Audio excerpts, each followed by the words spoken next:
कल्पना कीजिए कि एक दिन आप दुकान पर गए और आपने एक पैकेट बिस्कुट खरीदा। कैश निकालने की ज़रूरत नहीं, डेबिट कार्ड स्वाइप करने की ज़रूरत नहीं, यूपीआई स्कैन भी नहीं। सिर्फ एक सरकार द्वारा स्वीकृत डिजिटल वॉलेट खोला और वहां से सीधे डिजिटल रुपया ट्रांसफ़र कर दिया। यह पैसा किसी निजी बैंक का बैलेंस नहीं है, बल्कि रिजर्व बैंक ऑफ इंडिया का अपना जारी किया हुआ आधिकारिक डिजिटल पैसा है। दोस्तों, दुनिया में एक नई दौड़ शुरू हो गई है। कौन अपना सेंट्रल बैंक डिजिटल करेंसी सबसे पहले सफल बनाता है? चीन पहले से ही अपने डिजिटल युआन के साथ प्रयोग कर रहा है। यूरोप अपना डिजिटल यूरो टेस्ट कर रहा है और अब भारत भी पीछे नहीं है। डिजिटल रुपए के आने से हमारा पूरा आर्थिक सिस्टम बदलने वाला है। लेकिन सवाल यह है, क्या ये हमारे लिए एक क्रांति होगी या फिर एक शांत निगरानी उपकरण बन जाएगा? आज हम इस वीडियो में इसके हर कोण को ब्रेक डाउन करेंगे। इतिहास, तकनीक, फायदे, चुनौतियां और हमारे भविष्य पर इसका प्रभाव। डिजिटल रुपया को समझने के लिए सिंपल एक बात याद रखिए, यह क्रिप्टो करेंसी नहीं है, बल्कि करेंसी का डिजिटल अवतार है। जब आपके वॉलेट में युटपान 100 का नोट है तो उसकी गारंटी आरबीआई देता है। वही युटपान 100 नोट का एक डिजिटल ट्विन बनाकर आपके फ़ोन के वॉलेट में दिया जाएगा।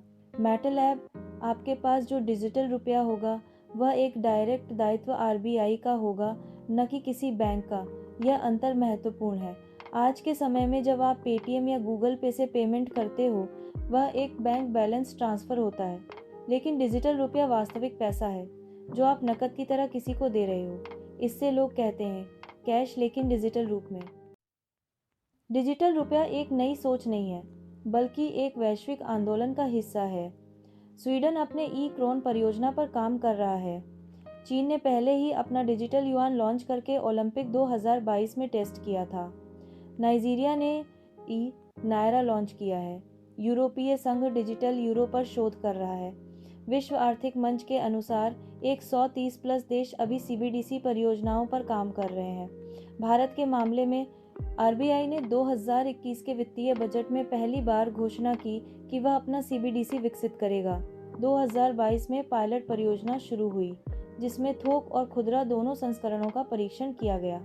थोक का उपयोग बैंकों और संस्थानों के बीच निपटान के लिए हुआ और खुदरा का उपयोग आम लोगों के लिए लेनदेन के लिए। डिजिटल रुपया के बैकएंड में ब्लॉकचेन जैसा सिस्टम इस्तेमाल हो सकता है, लेकिन वो परमिशन आधारित होगा, पब्लिक नहीं। मतलब हर ट्रांजैक्शन रिकॉर्ड होगा, लेकिन सिर्फ अधिकृत संस्थान ही देख पाएंगे। इसके दो मुख्य प्रारूप होंगे। एक, रिटेल सीबीडीसी सीबीडीसी-आर। ये आम जनता के लिए होगा। आप एक आरबीआई अधिकृत वॉलेट ऐप डाउनलोड करोगे और उसमें आपको डिजिटल रुपया स्टोर करने की विकल्प मिलेगी।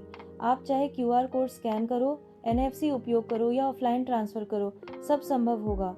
2, थोक सीबीडीसी सीबीडीसी-डब्ल्यू, बैंकों और बड़ी कंपनियों के लिए। इसका काम होगा आस्ट इंटर बैंक सेटलमेंट और गवर्नमेंट बॉन्ड ट्रांजैक्शन को और एफिशिएंट बनाना। और एक यूनिक बात, डिजिटल रुपया को ऑफलाइन भी यूज कर पाओगे। जहां नेटवर्क वीक है, वहां एक डिवाइस टू डिवाइस ट्रांसफ़र होगा जो बाद में सिंक हो जाएगा। लोगों के मन में सबसे ज़्यादा भ्रम यही होता है। चलिए एक चार्ट के माध्यम से समझते हैं। बिटकॉइन, एथेरियम, ओ विकेंद्रीकृत, किसी सरकार का नियंत्रण नहीं। ओ अस्थिर, एक दिन 50, 0 यूएसडी, अगले दिन 20, 0 यूएसडी। ओ सीमित आपूर्ति होती है। ओ निवेश और व्यापार के लिए लोकप्रिय। डिजिटल रुपया, ओ केंद्रीकृत, आरबीआई का पूरा नियंत्रण। ओ स्थिर, मूल्य हमेशा आईएनआर के बराबर।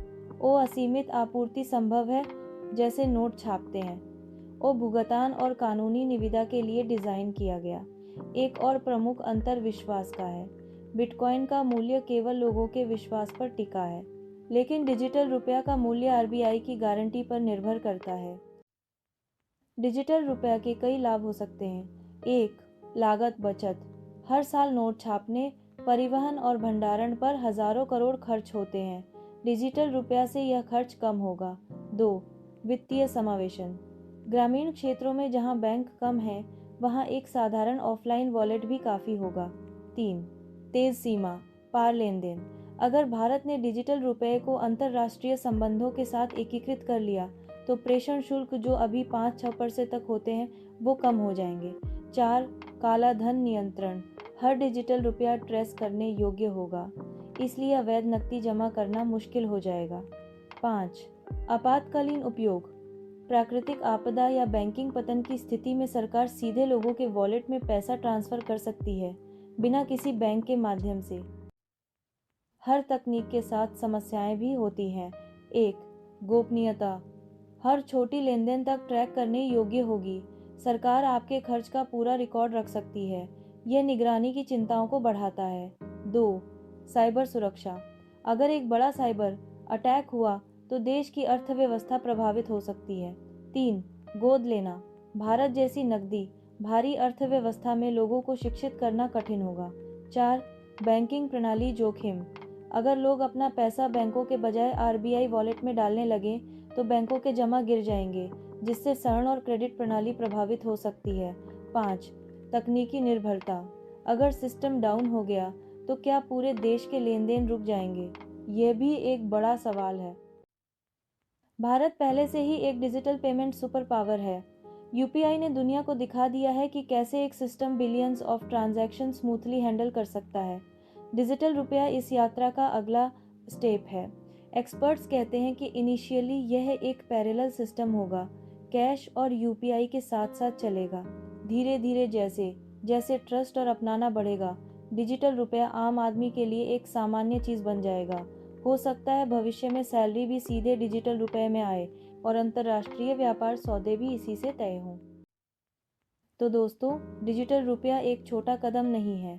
यह भारत की वित्तीय इतिहास का एक महत्वपूर्ण मोड़ हो सकता है। यह तय करेगा कि हमारा पैसा कैसे प्रसारित होगा, कैसे संग्रहित होगा और कैसे उपयोग होगा। पर एक सवाल खुला है, जब सरकार के पास इतनी शक्ति होगी कि वह आपके हर खर्च को ट्रैक कर सके, तो क्या हम वित्तीय स्वतंत्रता का त्याग करने को तैयार हैं, या फिर हम एक नया आधुनिक और पारदर्शी अर्थव्यवस्था बनाना चाहते हैं? आपको क्या लगता है, डिजिटल रुपया एक गेम चेंजर होगा या एक बिग ब्रदर टूल? अपना जवाब कमेंट बॉक्स में ज़रूर शेयर कीजिए। और अगर वीडियो इन्फॉर्मेटिव लगी तो लाइक करें, शेयर करें और चैनल को सब्सक्राइब करना न भूलें।